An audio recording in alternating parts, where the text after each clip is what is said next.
Hey, welcome to 1 Minute Excel. Today we're going to look at the SumProduct formula, which is incredibly helpful for adding together the products of different multiples, and we'll walk through it really quickly so that it makes more sense.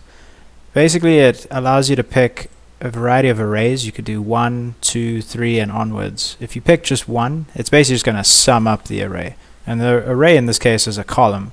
For example, if we wanted to pick the total weekly sales made for a given company's associates, it would just sum them.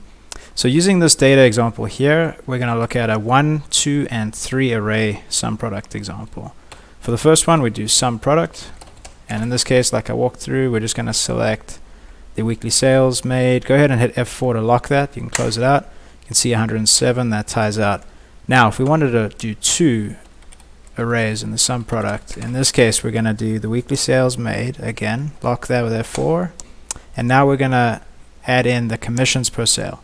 So it's going to multiply each line item, commissions by weekly sales made, and then sum them at the end. If we close parentheses there, we can see that equates, which is what I went ahead and added up.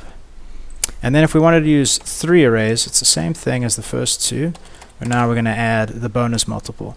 So first thing we have is the weekly sales made, hit F4 once to lock it. We had the commissions per sale, hit F4 again, that'll lock that range. And now the bonus multiple. Select that range, hit F4 to lock it, close parentheses, and you can see we tie out there. And that is a SumProduct formula example.